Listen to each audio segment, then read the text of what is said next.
girl rescues sick rhino out of pity, without knowing it guarded something incredible. Emily Johnson saw the adults shaking their heads in disapproval when she came running home that hot April afternoon. The 9-year-old girl didn't understand why everyone reacted that way when she talked about the injured rhino she had found near the fence of the Tallgrass Prairie Reserve, where her grandfather Walter had worked for over 30 years. "Grandpa, please, you have to see him," begged Emily, tugging on the sleeve of the retired veterinarian's worn-out shirt. "He's breathing really slowly and his legs are hurt. He looks like he's in so much pain." Walter gently moved his granddaughter's hand away, his tired eyes avoiding the hopeful gaze of the child. "Emily, we've talked about this. Injured rhinos are dangerous. You can't go near them, understand?" "But Grandpa, you always taught me that we should help animals when they're suffering. Wasn't that why you were a vet your whole life?" The gray-haired man sighed deeply. His trembling hands gripped the armrest of the rocking chair where he spent most of his days since retiring 5 years ago. "This is different, sweetheart. Very different." Sarah Johnson stepped onto the porch of the small wooden house just then, still wearing the blue uniform from the veterinary clinic where she worked as an assistant. The 32-year-old widow wore a worried expression on her delicate face, her brown hair pulled into a messy bun after a long day at work. "Emily, what did I tell you about wandering near the reserve fence?" said Sarah, setting the groceries on the table. "It's dangerous, honey. You can't keep doing this. But Mom, the rhino needs help. He's suffering and no one's doing anything." Sarah exchanged a quick glance with her father. There was something in Walter's eyes she knew well, an old pain that always surfaced when the topic involved injured animals in dangerous situations. "Emily, go wash your hands for dinner. We'll talk about this later," said Sarah, trying to end the conversation. The girl trudged upstairs with slumped shoulders, but her mind raced with thoughts of the animal she had found. Through the window, she could see the distant lights of the reserve and picture the lonely, injured rhino, with no one to care for him. That night, after everyone had gone to bed, Emily crept silently downstairs.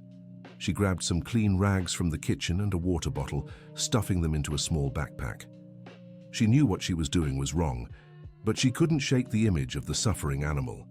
The walk to the reserve fence took 15 minutes across the field. The full moon lit the dirt path, and Emily followed the footprints she had memorized earlier that day. When she reached the spot, she found the rhino in the same position, lying near a withered tree. The animal was enormous, much bigger than Emily had imagined when she first saw him. His gray skin was covered in wounds, especially on his front legs. His small eyes looked dull and his breathing was uneven.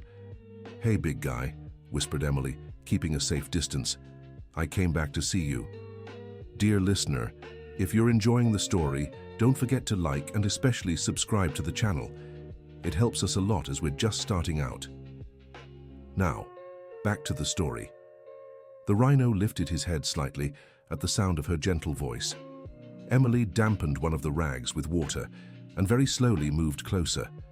Her small hands trembled, but her compassion outweighed her fear. "I'm just going to cool you down a little, okay?" she murmured, stretching the damp cloth toward the animal's snout. To her surprise, the rhino didn't move. He let Emily run the wet rag over his head, seeming to even calm under her delicate touch. Emily repeated this ritual for 3 consecutive nights. With each visit, she felt the animal recognized her and waited for her. But on the 4th morning, she was caught by her grandfather, who had woken up early and noticed her absence. "Emily!" shouted Walter, arriving at the scene with his face red from anger and worry. "What do you think you're doing?" The girl quickly stepped back from the rhino, which grew agitated at the man's raised voice. "Grandpa, I was just helping him. He's not dangerous. Look how calm he is with me." "You don't understand anything," Walter snapped, grabbing his granddaughter by the arm and pulling her away. "Injured rhinos are unpredictable. They can attack without warning." On the way back home, Walter told Emily about a fellow veterinarian he had lost many years ago. "Dr. Michael was my best friend and partner. He tried to help an injured rhino and never made it back home to his family. That's why you can't go near these animals when they're hurt, Emily. It's too dangerous." The girl walked in silence, but inside she questioned her grandfather's story. The rhino she had been visiting seemed so gentle, so grateful for her care. How could it be dangerous? When they got home, Sarah was waiting for them on the porch, clearly worried. "Dad, where were you?" Emily wasn't in her room and she was at the reserve tending to the injured rhino, said Walter, still upset. "Sarah, you need to have a serious talk with her. This can't go on." Sarah sat Emily down in the kitchen for a frank conversation. "Sweetheart, I know you want to help the animal, but you have to understand how dangerous this is. Your grandfather knows what he's talking about." "But Mom, Grandpa didn't even go see the rhino. How can he be so sure it's dangerous? The animal is suffering and no one's doing anything." "Emily, there are specialists who handle these cases. It's not our responsibility." "What specialists? Where are they? It's been 4 days and no one's come." Sarah didn't have an answer. The truth was, the reserve had been struggling financially for years, and the few staff members could barely manage basic tasks. Injured animals like that rhino were often left to fend for themselves unless they posed a direct threat to the facilities. "You're grounded from leaving this house alone, understand?" Sarah declared, trying to sound firm. "If I find out you went back there, you'll be grounded for a week."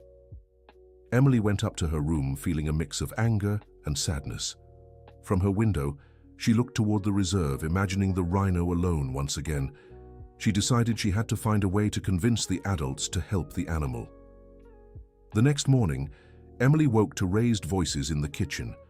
She crept downstairs quietly and heard Walter talking to Mark, one of the reserve's guardians. "The situation is complicated, Walter," Mark was saying. "The director is pushing us to resolve the rhino issue quickly. She's worried about lawsuits if someone gets hurt." "What are you planning to do?" Walter asked. "We're calling specialists from the capital. They'll likely recommend euthanasia. It's the safest option."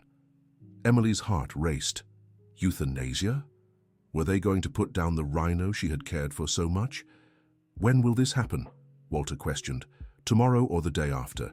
Depends on when the specialists can get here." Emily couldn't listen anymore. She ran upstairs in a panic. She had to do something, but she didn't know what. The adults had made their decision, and she was just a 9-year-old girl. That afternoon, while Sarah was at work and Walter dozed on the porch, Emily decided to explore the attic.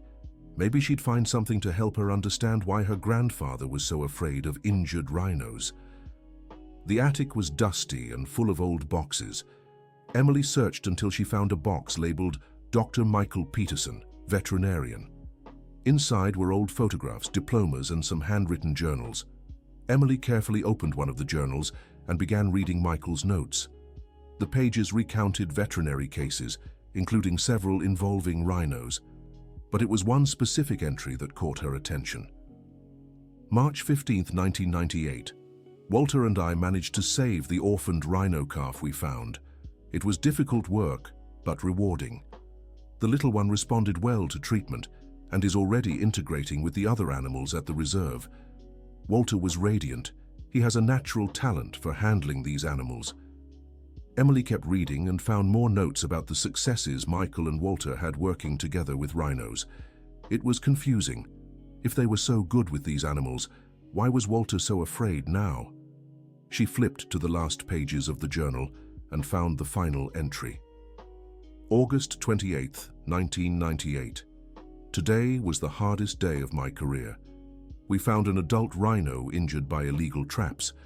Walter wanted to wait for help, but the animal was suffering too much. I decided to intervene alone. During the procedure, I felt a sharp pain in my chest. Walter had to finish the job by himself while I hope he understands it wasn't his fault. Rhinos aren't dangerous when you know how to handle them. Walter knows. I hope he continues our work. Emily's eyes widened. Michael hadn't been attacked by the rhino. He'd had a health issue during the rescue, but from the looks of it, Walter blamed himself for what happened. That night, Emily waited until everyone was asleep and went downstairs to talk to her grandfather, who was still awake on the porch gazing at the stars. "Grandpa, can I ask you something?" Walter turned, surprised to see her awake. "Of course, sweetheart. What is it?"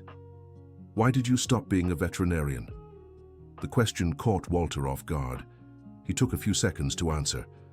Because I got old, Emily. It was time to retire." But you weren't old when you stopped. Mom told me you retired when I was 4. You were still young. Walter sighed deeply. It's complicated, Emily. Sometimes things happen that make you rethink your choices. Like what happened to Dr. Michael.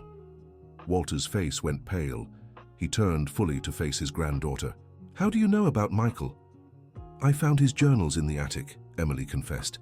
Grandpa, he wasn't attacked by the rhino, was he? He had a heart problem. Walter squeezed his eyes shut, as if trying to push away painful memories. Emily, you don't understand. If I'd been more careful, if I'd insisted we wait for help, Michael would still be alive. But Grandpa, in his journals, he wrote that rhinos aren't dangerous when you know how to handle them. And he wrote that, you know.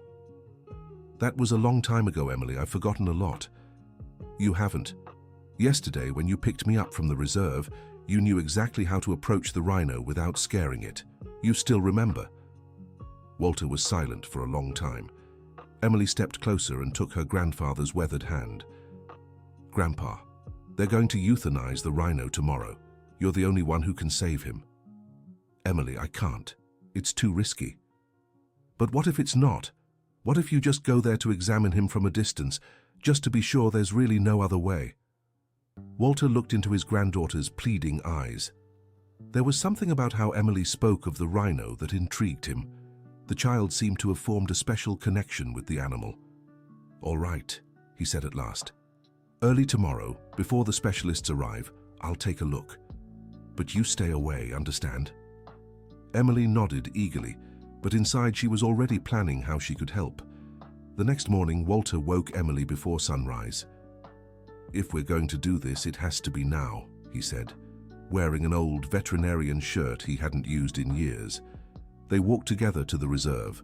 Walter carried a dusty medical bag that had been stored away since his retirement. With each step, his hands trembled a little more. When they arrived, they found the rhino in the same position as the previous days. But Walter noticed something Emily, inexperienced, had missed. Emily, look at that mark on his horn. Have you seen this before? Emily stepped closer and examined the rhino's horn. There was a small Y-shaped scar at the base. I hadn't noticed, Grandpa. Why? Walter cautiously approached the animal, which lifted its head at the sight of him. For a few seconds, man and rhino studied each other. It can't be, Walter murmured. What is it, Grandpa? That mark. Michael and I made that mark. It was our way of identifying the animals we saved. Walter slowly knelt, keeping his hands visible to the rhino. If this is who I think it is, this is the calf Michael and I rescued 25 years ago. Emily watched in awe as her grandfather moved even closer to the animal. His hands no longer shook. It was as if an old memory had awakened and restored his confidence. Hello, old friend, Walter said softly, reaching out toward the rhino. The animal sniffed Walter's hand and, to Emily's surprise, pressed its snout into his palm, as if recognizing him. It's really him, Walter sighed, his eyes glistening. Michael would be proud to see how he's grown. Dear listener, if you're enjoying the story, take a moment to like and especially subscribe to the channel. It helps us a lot as we're just starting out. Now, continuing. Walter carefully examined the rhino's injuries. His experienced hands moved over the wounded legs, checking the depth of the cuts and possible infection. These are marks from illegal traps, he murmured. Someone's hunting in the reserve. Hunting? Emily asked. But that's forbidden, isn't it? Yes, sweetheart. But unfortunately, it still happens. Hunters use traps to capture animals and sell their body parts, like rhino horns. Walter continued his examination and made a troubling discovery. Emily, look at how he's positioned. He's protecting something in that direction. Emily followed her grandfather's gaze and noticed the rhino was always facing a specific area near a rock formation. What do you think he's guarding, Grandpa? I don't know, but rhinos are territorial. They only act like this when defending something very important. Just then, they heard voices approaching. Mark was arriving with 2 men in beige uniforms, likely the specialists from the capital. Walter, Mark shouted. What are you doing here? Walter stood slowly, keeping one hand on the rhino to calm it.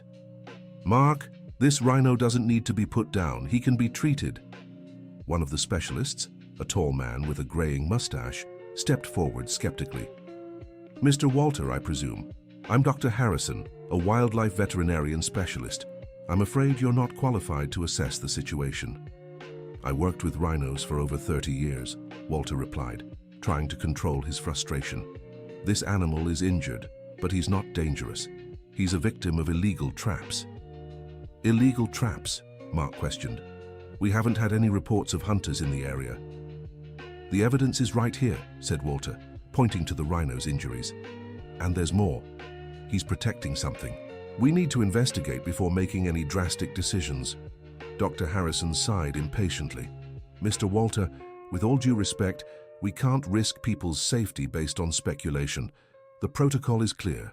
Large injured animals must be euthanized if they pose a threat. But he isn't a threat at all, exclaimed Emily, stepping out from behind her grandfather. I've been caring for him for days, and he never tried to hurt me. Dr. Harrison's eyes widened. A child has been approaching this animal. That's unacceptable. Mark, where was the reserve's security?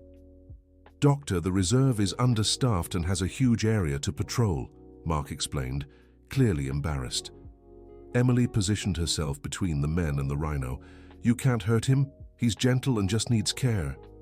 Emily, step away, ordered Dr. Harrison. This animal is unpredictable. That's not true, Emily shouted. Look! The girl approached the rhino and placed her hand on its head. The animal remained calm, simply watching the adults with its small, intelligent eyes. See? He's not dangerous. He's suffering, and you want to kill him instead of helping. Walter felt proud of his granddaughter's courage, but was also worried about the expert's reaction. Dr. Harrison, give me a chance. Let me treat this animal. If he doesn't show improvement in 48 hours, you can make whatever decision you see fit. Dr. Harrison looked at the rhino, which stayed calm despite the commotion. This is highly irregular, he murmured, but I admit the animal's behavior is surprising. So it's settled, Walter asked. 2 conditions, said Dr. Harrison. First, I'll supervise the treatment. Second, if there's any sign of aggression, we stop immediately. Agreed, Walter said without hesitation. Mark seemed relieved. In that case, you'll need medical supplies. I can arrange whatever's necessary. Thank you, Mark. Emily, you can go home now. Dr. Harrison and I will handle things here. Emily hesitated. She wanted to stay and help, but knew she'd already caused enough trouble. Grandpa, promise you won't give up on him? Walter crouched to her level. I promise, sweetheart. Michael would be proud of us both today. Emily walked home with a lighter heart. She found her mother preparing lunch, clearly anxious. Emily, where were you? I woke up and no one was here. Mom, Grandpa is saving the rhino. The doctors wanted to euthanize him, but Grandpa convinced them to give him a chance. Sarah sank into a kitchen chair.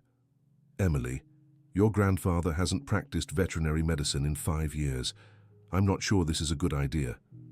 But Mom, you should have seen him. He examined the rhino like he'd never stopped working. And the rhino recognized him. It's the baby he and Dr. Michael saved years ago. Sarah frowned. What do you mean, recognized? The rhino has a mark on its horn from when they treated it as a calf. Grandpa got emotional when he realized. Over lunch, Emily told her mother everything. The nighttime visits to the rhino, finding Michael's journals, the talk with Walter on the porch.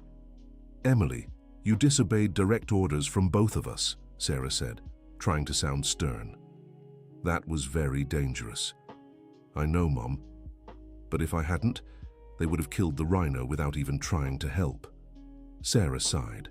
Part of her was proud of her daughter's compassion, but the mother in her was terrified of the risks Emily had taken. Next time you talk to us before doing something like this, okay? Okay, Mom. But can I go visit Grandpa at the reserve? I want to see how the rhino is doing. We can go together later this afternoon, Sarah agreed. When they arrived at the reserve, they found Walter and Dr. Harrison working together to clean the rhino's wounds. The animal was more alert and had even eaten a little. How is he? Emily asked anxiously. Better than we expected, Walter replied without looking up from his work. The wounds haven't infected, With antibiotics and proper care, he should make a full recovery. Dr. Harrison, who had initially been skeptical, looked impressed. I must admit, Mr. Walter, your knowledge of these animals' behavior is exceptional. This rhino is responding to treatment better than I anticipated. Thank you, Doctor. But Emily deserves the credit. If she hadn't insisted, we would have lost a precious life. Emily cautiously approached the rhino, who watched her with small, gentle eyes. Hey, big guy, she whispered. Feeling any better? The animal sniffed her hand and allowed her to lightly touch his head. Dr. Harrison, Walter said, we still need to investigate what he's protecting over in that area. You're right. Let's take a look. The group headed toward the area near the rocks the rhino kept guarding. Walter and Dr. Harrison carefully examined the ground, searching for clues. Here, Dr. Harrison said, pointing to marks in the soil. Footprints of a smaller rhino. Much smaller, Walter confirmed. Probably a calf. Emily's heart raced. Do you think there's a baby rhino around here? It's possible, Walter replied. If the calf is injured or orphaned, that would explain why the male won't leave. They searched for over an hour, until Emily, with her sharp young eyes, noticed movement among the rocks. Look over there, something's moving. Everyone approached carefully. Between two large rocks was a small natural depression that formed a kind of den. Inside, nearly invisible, was a baby rhino. My goodness, Dr. Harrison murmured. It's a calf, no more than 3 months old. The little one was clearly malnourished and weak, but alive. Its tiny eyes blinked slowly, and its breathing was uneven. Where's the mother? Sarah asked. Walter examined the area. Probably taken by poachers. The male took on the role of guardian, which is very rare for this species. Emily's eyes filled with tears. Can he be saved? Dr. Harrison knelt to examine the calf. He's dehydrated and underfed, but I don't see serious injuries. With intensive care, there's a chance. Let's take him to the reserves clinic, Walter decided. Wait, Dr. Harrison said. We must be careful. If we separate the calf from the male now, he might turn aggressive. You're right, Walter agreed. We'll treat the calf right here, near the adult. Over the next few hours, Walter and Dr. Harrison worked to stabilize the calf. Emily watched in admiration as her grandfather used all his experience to save 2 lives. The adult rhino observed the veterinarian's every move, but allowed them near the calf, as if understanding they were helping. It's incredible, Dr. Harrison remarked. I've never seen a male rhino care for a calf that wasn't his. Michael always said these animals are smarter and more sensitive than people realize, Walter said, as he administered fluids to the calf. By sunset, the calf was more alert and had managed to drink some special milk Dr. Harrison had brought. What should we name him? Emily asked. Walter thought for a moment. How about Michael, in honor of my friend who loved these animals so much? Michael Jr., Emily suggested. To set it apart. Michael Jr. is perfect, agreed Dr. Harrison. Over the following days, news about the rhinos spread through the small rural community of Oak Ridge in Kansas. The story of the brave girl who saved an injured rhino and discovered an orphaned calf touched many hearts. Mrs. Henderson, the owner of the local bakery, began bringing sandwiches to Walter and Dr. Harrison during their care shifts. Mr. Wilson, the gas station owner, offered free fuel for necessary trips. Even Father Joseph mentioned the story during Sunday Mass, speaking about compassion and caring for God's creatures. But not everything was smooth sailing. The reserve director, Dr. Catherine Wells, was worried about the financial implications of the situation. Mark, she said during a meeting at the reserve's administration office, this story is growing beyond what we expected. Journalists are calling, people want to visit the rhinos. We don't have the capacity to handle this. Dr. Catherine, Mr. Walter, and Dr. Harrison are handling everything voluntarily. It's not costing the reserve anything. It's not just about money, Mark. It's about responsibility. If something goes wrong, who will answer for the damages? But, Doctor, the rhinos are improving. The calf is getting stronger, and the adult barely limps anymore. Dr. Catherine sighed. She was a practical woman, used to making tough decisions to keep the reserve running on limited resources. All right. We'll continue for a few more days, but if there's any complication, we shut it down immediately. Meanwhile, Emily visited the rhinos every day after school. She had become an unofficial assistant to Walter, helping with simple tasks like preparing medication and keeping track of schedules. "Grandpa," Emily said one afternoon, "why did you stop working with animals? You're so good at it." Walter was applying ointment to the adult rhino's wounds, which now allowed treatment without resistance. "When Michael left, I felt responsible. I thought if I'd been more careful, more experienced, I could have saved him. But Grandpa, in Dr. Michael's journals, he wrote, 'It wasn't your fault.' He said you knew how to handle rhinos." "I know, sweetheart, but sometimes the heart takes longer to accept what the mind already understands." Emily watched her grandfather work with such dedication and skill. "And now, will you go back to being a vet?" Walter smiled. "I don't know, Emily. Maybe it's too late to return officially, but I feel like I've found my passion again."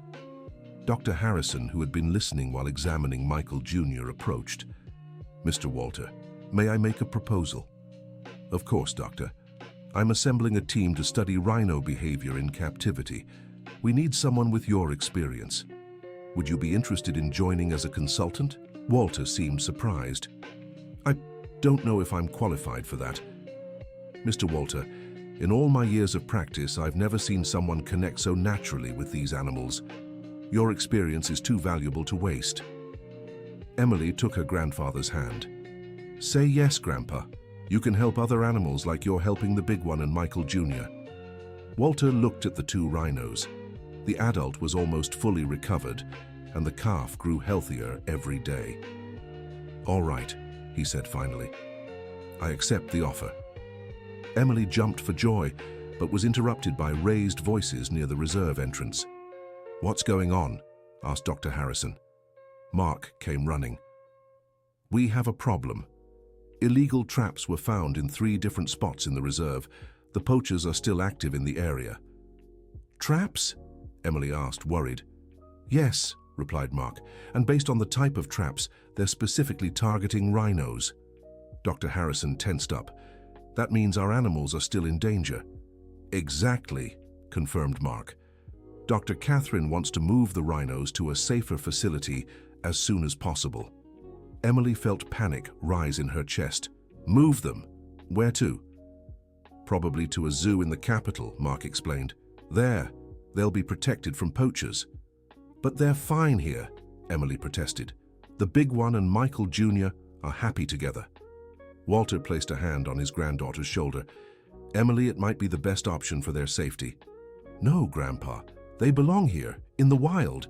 They can't be taken away to a cage," Dr. Harrison tried to explain. "Emily, modern zoos aren't cages. They're environments designed for the animals' well-being." "But it's not the same," Emily insisted, tears welling in her eyes. "Here, they're free." That night, Emily couldn't sleep. She kept imagining the adult rhino and Michael Jr. being taken away, separated from the only home they knew. The next morning, she woke up determined to find a solution. At breakfast, she made an unexpected proposal to her mother. "Mom, what if we got the community together to protect the reserve?" Sarah nearly choked on her coffee. "What do you mean, honey?" "We could form neighborhood patrol groups. If everyone helps, the poachers wouldn't be able to set traps." "Emily, that's too dangerous. Illegal hunters can be violent." "But Mom, we wouldn't have to confront anyone. We just need to be present, show that the community is watching." Sarah considered the idea. It was risky, but it showed how much Emily cared about the rhinos. "Let's talk to your grandfather about this." When they arrived at the reserve, they found Walter and Dr. Harrison discussing the transfer details with Dr. Catherine. "The decision is final," Dr. Catherine was saying. "The transport will happen tomorrow." "Dr. Catherine," Emily called, running up to them, "I have a better idea." The director looked at the girl with forced patience. "Emily, this is an adult decision. It's not something a child can fully understand." "But doctor, what if the whole community helped protect the reserve? If we organized patrols with local residents?" Dr. Catherine sighed. Emily, that wouldn't work. We need professional security. Dr. Catherine, Dr. Harrison interjected, the girl's idea isn't completely absurd. I've seen community conservation programs succeed in other regions. But, Dr. Harrison, our reserve doesn't have the resources to coordinate something like that. Walter stepped forward. What if I coordinated it? I know almost everyone in the area. I could organize the patrol shifts. Dad, Sarah said, that's a huge responsibility, and you're not young enough to be chasing after poachers. I wouldn't chase anyone, Walter explained. The idea is just to maintain a presence in the area. Poachers avoid places where people are active. Dr. Catherine shook her head. It's too risky. If someone gets hurt during these patrols, the reserve could be held liable. Emily walked over to the rhinos, grazing peacefully side by side. Michael Jr. had grown considerably and now followed the adult everywhere. Look at them, Emily said, her voice trembling. They're a family now. If you separate them, Michael Jr. will be traumatized. Dr. Harrison studied the animals carefully. Emily has a point. The bond between them is very strong. Forced separation could cause severe stress, especially for the calf. But their safety is more important, Dr. Catherine insisted. Dr. Catherine, a familiar voice called from behind them. Everyone turned and saw Father Joseph approaching, accompanied by Mrs. Henderson, Mr. Wilson, and several other members of the community. Father Joseph, greeted Dr. Catherine Wells, surprised. What brings you here? We heard about the rhinos situation, said the priest. The community would like to offer help. Mrs. Henderson stepped forward. Doctor, we were all moved by Emily's story and the rhinos. We want to help protect them. How so? Asked Dr. Catherine. Mr. Wilson explained, we can organize watch shifts. I have a two-way radio at the station. I can coordinate the teams and alert you if anything suspicious comes up. And I can prepare meals for the volunteers, offered Mrs. Henderson. Father Joseph added, during Sunday Mass, I'll ask neighboring communities to join. The more people involved, the safer the reserve will be. Emily looked at Dr. Catherine with hope. See, the community wants to help. The rhinos can stay here safely. Dr. Catherine was visibly touched by the community's mobilization, but still hesitated. It's a generous offer, but it's still very risky. If the poachers are armed, Dr. Catherine, Dr. Harrison interjected, I can contact colleagues who work in conservation. They can advise us on how to organize this safely. Walter approached the director. Catherine, you've known this community for years. They're good people who know how to take care of themselves, and everyone is genuinely concerned about the rhinos. The director looked around, seeing the hopeful faces of the gathered community. Then she glanced at the rhinos, who seemed oblivious to the discussion, simply enjoying the afternoon sun. All right, she finally said, we'll try it, but with very clear conditions. Emily nearly shouted with joy. First condition, Dr. Catherine continued, no one approaches suspicious individuals. If you see anything strange, you report it to the authorities. We agree, said Father Joseph.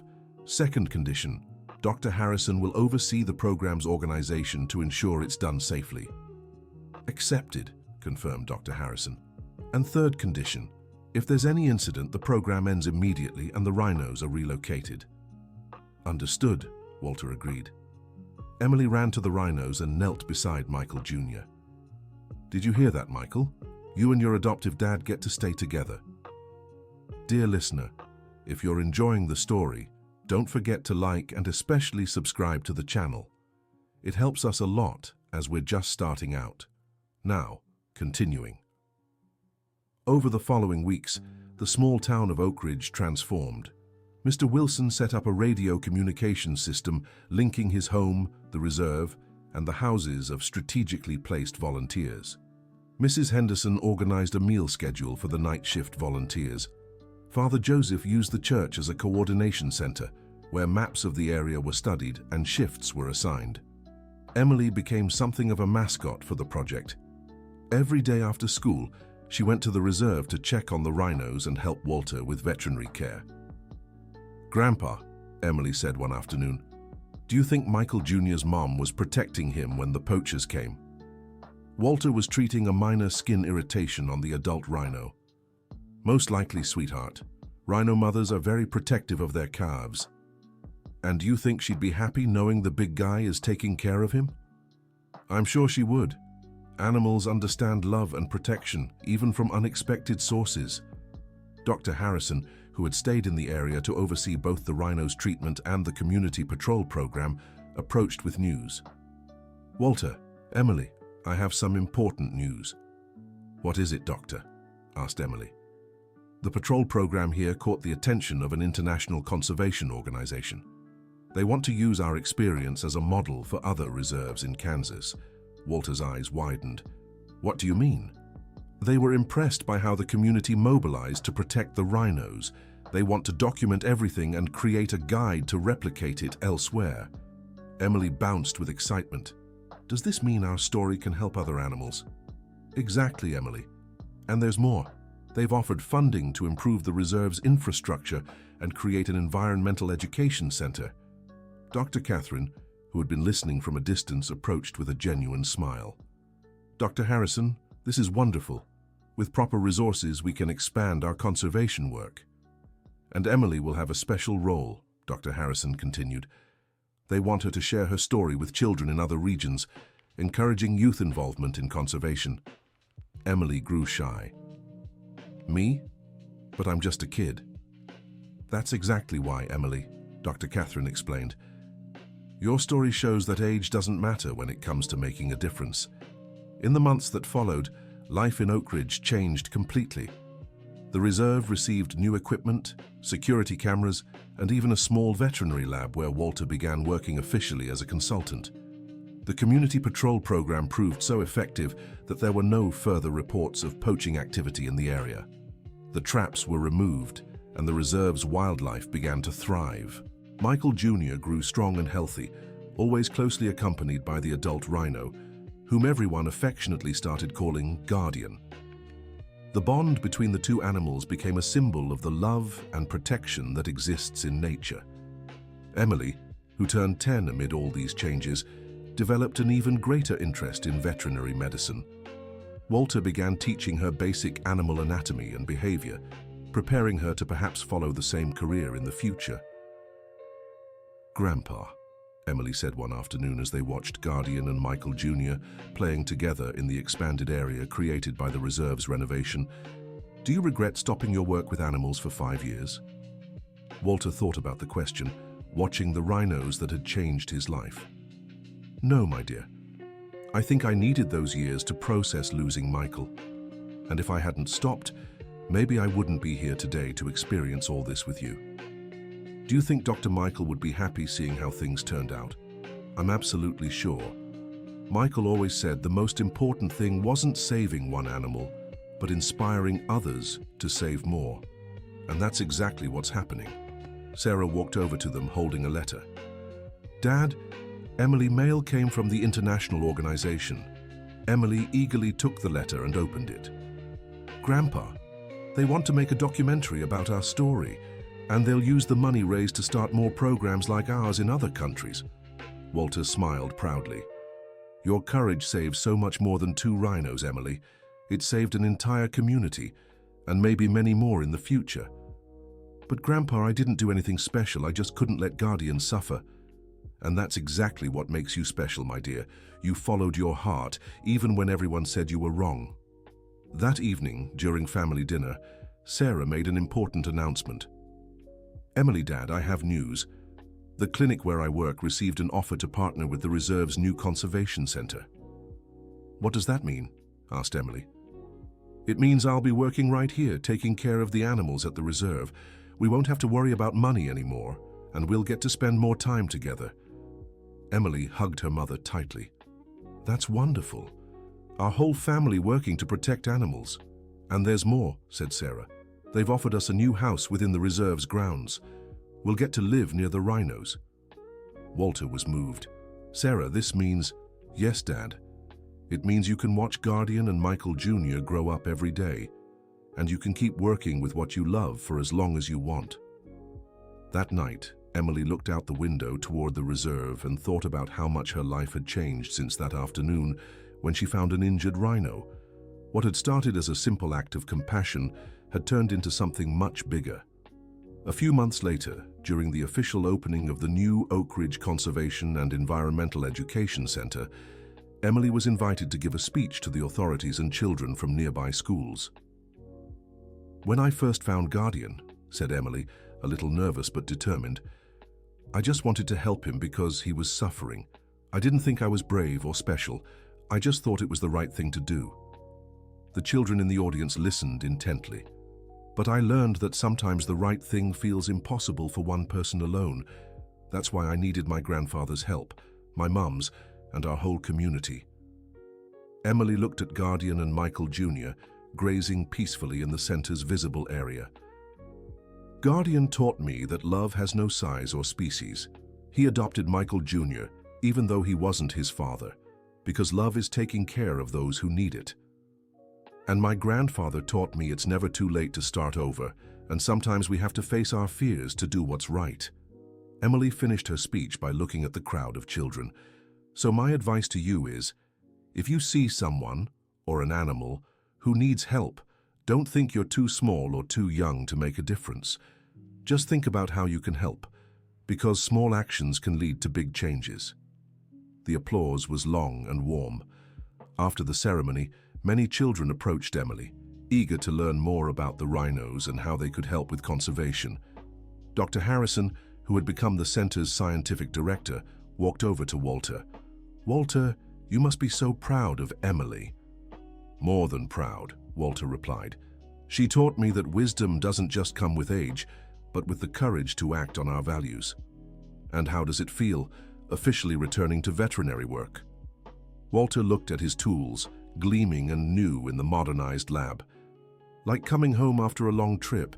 Michael would be happy seeing all this. I'm sure he would. And I'm even more sure he'd be thrilled to see you mentoring a new generation of conservationists." That afternoon, Emily made her daily visit to the rhinos. Michael Jr., now nearly the size of a young adult rhino, ran to her as soon as he saw her. "Hi, Michael," Emily said, stroking the animal's snout. "Did you watch my speech today?" Michael Jr. sniffed Emily's hands and let her press her forehead to his, a gesture of affection they'd developed over the months.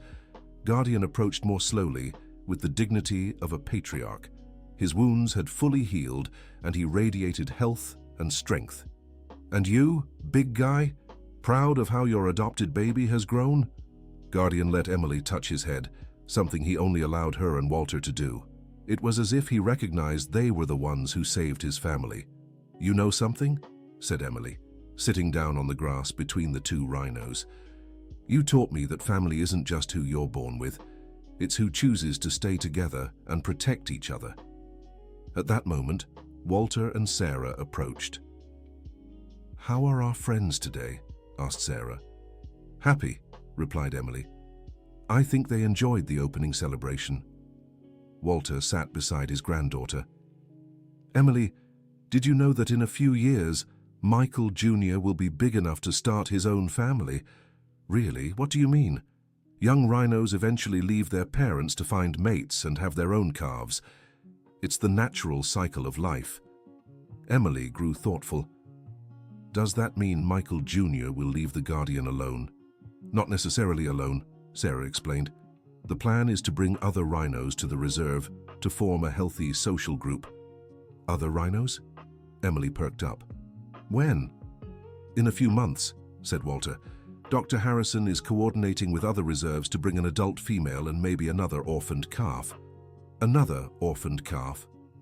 Emily's face fell. "Does that mean another rhino mom will have to pass away?" Walter hugged his granddaughter. "Unfortunately, yes, my dear. But it also means more babies will be saved by people like you." Emily looked at Michael Jr., who was playing with a dry branch. "Grandpa, do you think when I grow up I'll still be able to help rhinos?" "I'm sure you will.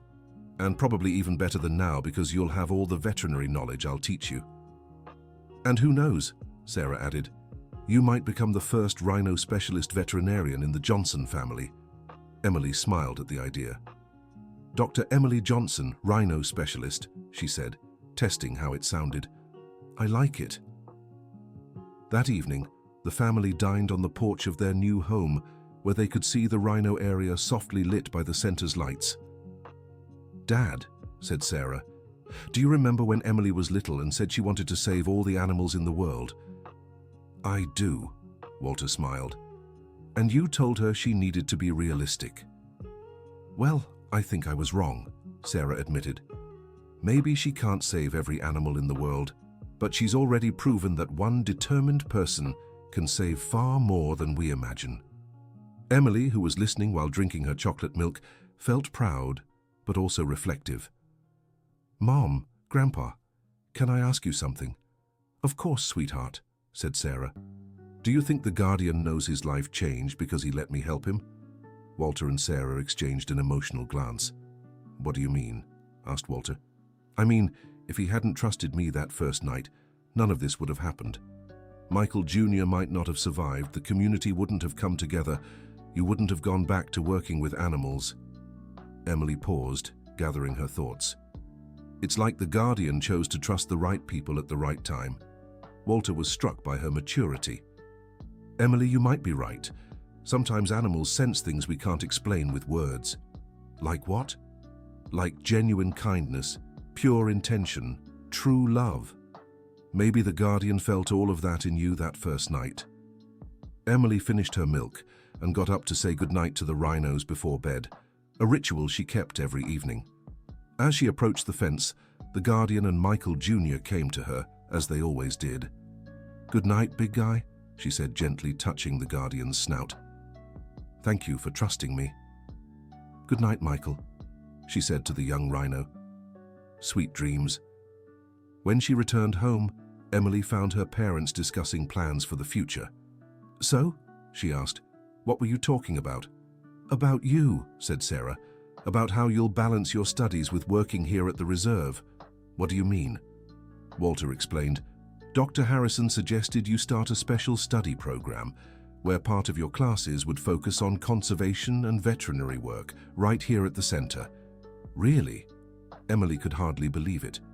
"Does that mean I can study while taking care of the rhinos?" "Exactly," Sarah confirmed. "You'd be like an intern, learning hands-on from an early age." Emily hugged her parents tightly. "Thank you for believing in me from the start." "Emily," Walter said, "we didn't believe in you from the start. At first we were afraid of the risks you were taking." "Oh," Emily was confused, "but you taught me that sometimes it's worth taking risks for the right things, and that age doesn't determine wisdom." Sarah added, "You taught us that courage isn't about not being afraid. It's about doing what's right even when you are afraid." Emily reflected on those words. "You know I was terrified that first night I went to see Guardian, right?" "Of course we know," Walter said, "but you went anyway." "Yeah," Emily smiled. "I went anyway." That night, lying in her new bed, Emily looked out the window toward the rhino enclosure. She could see the silhouettes of Guardian and Michael Jr. resting close to each other. She thought about how much her life had changed in just a few months. From an ordinary girl who went to school and played with friends, she had become part of an international conservation project, a mentor to other children and a future veterinarian. But most importantly, she realized, she had learned about courage, family, and the importance of never giving up on what you believe in. Before falling asleep, Emily made a silent promise. She would keep protecting animals for the rest of her life, no matter how many obstacles she faced. And as she slept, she dreamed of a future where there would be no more orphaned rhinos, where all communities would come together to protect nature, and where every child would have the chance to discover they can make a difference in the world. The end of the story. And you? What was your favorite part of this touching story? Tell us in the comments if you would have had the same courage as Emily to help the injured rhino. If you enjoyed this story of perseverance and love for animals, don't forget to like and subscribe to the channel so you won't miss other heartwarming stories. Your opinion means a lot to us.